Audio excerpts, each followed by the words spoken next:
Hi everybody, welcome back to Mando Lessons. My name's Baron Collins Hill. In this week's lesson we're going to be talking about how to learn music more efficiently and more quickly in the context of fiddle tunes, whether that's old time, Irish, bluegrass, you name it. There's a lot of commonalities that can be found and a lot of tricks to learning tunes a little bit quicker, and we're going to dive into all of that.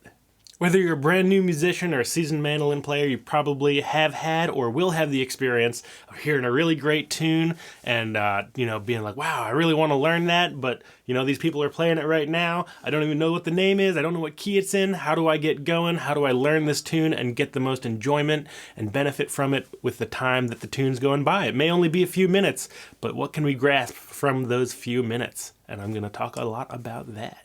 There's a bunch of different variables that we can look at before we even put a pick to the strings that can help us understand what's going on within a tune so that you can kind of get yourself set up for when you do put the pick to the strings, you're ready to make some good musical choices. The first thing you're going to want to do is figure out what kind of tune it is and maybe what time signature it's in. Now, if you're in old time music, it's probably going to be what is referred to as breakdowns or reels or just tunes. In Irish music, you have some more choices. There's reels, jigs, hornpipes. In a lot of different genres, you might run into a waltz. I've talked a lot about these different musical styles, and if you want to learn these different music tune types, then check out my website, Mando Lessons. I teach hundreds and hundreds of them. You can sort them by tune type, by key, all sorts of different stuff. That's a great way to get into it, is just jumping into that repertoire and learning some tunes off of my website. It's always free. Ultimately, whether it's a jig or a reel, if you can figure out what it is beforehand, that's going to be a great way to just sort of get your right hand in order and sort of have a better understanding of what's going on within the tune. There's some mnemonic devices, like in Ireland, they teach eggs and bacon, eggs and bacon, eggs and bacon, eggs and bacon, eggs and bacon, eggs and bacon for reels, and rashers and sausages, rashers and sausages, rashers and sausages for jigs. Just a good sort of little bit of wordplay that can help you figure out, maybe you can say that over the tune quietly and see if you can figure out if it's a reel or a jig. There's also hornpipes, waltzes, like I said, lots of different types that you might run into, but starting to identify them and maybe think about what time signature they're in, such as 4/4 for reels, 1 2 3 4 1 2 3 4 1 2 3 4, or 6/8 for jigs, 1 2 3 4 5 6 1 2 3 4 5 6, rashers and sausages, rashers and sausages. So we've done our best to figure out what kind of tune we're playing, what our right hand should be doing, maybe some time signature ideas, and now we have to figure out what key are we playing in. This uses a combination of different skills and tricks, so I just made a video actually that talks about the 5 most common major keys that you're likely to run into as a mandolinist in a variety of different genres. You can find that video on the YouTube channel here, Mando Lessons. I also have one coming out that is on the 5 non-major keys that you're most likely to run into. Ultimately, there's some other tricks on the mandolin, like just the open strings. We have a G open string, D open string, an A open string, and E. And all of those are very common keys that we're likely to run into. So you can think, is it major, is it minor? That could be sort of in your head thinking like, is this tune happy? Or is it sad? There's different ways you can sort of approach that, but ultimately figuring out, is it major, is it minor, and then if you can drone quietly and not disrupt what's going on around you if you're playing live with other people, maybe a D string open just sounds good underneath it. That could be a good sign that you're in the key of D. You could also look at the melody and think about, okay, what's the last note in the last phrase of the tune? How does everything kind of resolve? What's that last little moment? And is there a note associated with it? Maybe it's a D note. That's a good, that means it's a good chance it's probably in the key of D.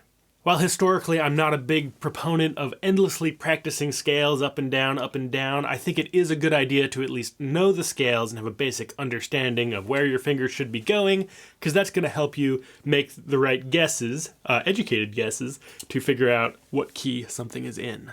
All right, we have the tune type and maybe time signature, and now we also have a pretty good guess of what key something is in. The next thing to do is listen to the tune and see if you can find out what the form of the tune is. So if you've played any fiddle tunes before, you might be familiar with the idea of AABB as a form. That just means there's an A part, a first part of the tune that gets played twice, and then there's a B part, a new part of the tune that also gets played twice. So your form is A, B, B, A, B, B.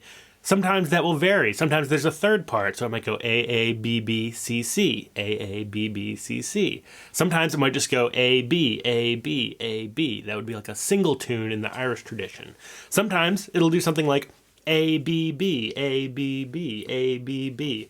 So as you listen through, again, you don't even necessarily need to be playing the instrument at this point, but if you're listening through, can you pick apart those things and say, where's the A part? How many times does it happen? Where's the B part? How many times does that happen? That's really going to help you get the form in your head and let you know what to expect when it does come time to try to play the tune. Once you have the basic form of the tune worked out in your head, you can start to look for internal repetitions and other little kind of internal guideposts that you can find often within tunes. So that might look like, okay, I have the A part and I understand where that is, and I'm listening to that last little phrase in the A part and it's going... And then the B part does something different for a while, but it also ends. Then you can say, okay, those phrases are the same at the end of the A and the end of the B. So in my head, what's going on when I realize that is like, oh, I don't need to learn new music. Once I get that phrase in the A part, I can just repeat that phrase in the B part. It can really cut down on the amount of notes that you feel like you need to learn, and a lot of it is just a big head game of like, wow, there's all of these notes that I have to learn. But if you say, okay, there's actually 2 A's, that kind of cuts the amount of material in half. There's 2 B's, that's okay. So there's a lot of repetition in there, and then finding those internal repetitions of shared phrases within the A and B parts, and other things like that can really help narrow down in your brain what it is you need to be learning, and the phrases, the number of phrases, and the number of notes that you're going to need to learn in order to play this tune. And if that seems like a smaller number, it's going to make it that much easier and take a little bit of that friction away from trying to learn the tune. And last but not least, there's no getting around it. You got to put the time in, you got to take a tune, play it often, play it regularly, play it multiple times through every time you play. I've talked in the past, and I'm sure I'll talk in the future, about, every time you pick up an instrument and try to play a tune, see if you can play that tune 3 times, rather than just through once and say, yep, check, I got it. There's so much importance in sort of, connecting the end of the tune back to the beginning fluidly, and having an understanding of the tune, and just putting in that time of every time you play the tune, you play it 3 times, and that's really going to build that muscle memory and that comfort, and it's going to help you build speed and fluidity. All of these great things that we love as musicians comes from that repetition. Now, that's not always the most fun if you're just sitting around doing that on your own, so that's why I always suggest finding some folks to play music with. That could be a friend that you get together with every once in a while, maybe a guitar picking buddy or another mandolin player, or it could be something like my Mando Lessons Academy, where we have a tune a month challenge and we have a forum. There's people talking about the tunes and kind of workshopping stuff together all the time. This is just a little shameless plug because I'm really enjoying the Academy. We're currently working on this great tune.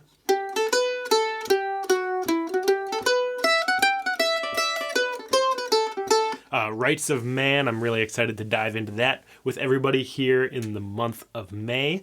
And it's just a really great way to, have some camaraderie, talk through some of the problem parts, work on some pick direction. I also do a monthly meetup within the Academy where we get to workshop the tune. I get to answer people's questions, what they've been struggling with the tune, and other musical issues in general. It's a really great time. If you haven't already, check out the link in the description to the Mando Lessons Academy, and that can really, I think, be a lot of fun if you're struggling to find other folks to play music with out in the real world. So those are my ideas. There's probably others out there. I would love to know what you do to help yourself learn tunes a little quicker on the fly. Put your ideas down in the comments. I'm excited to read them, and I look forward to seeing you again soon. Bye-bye.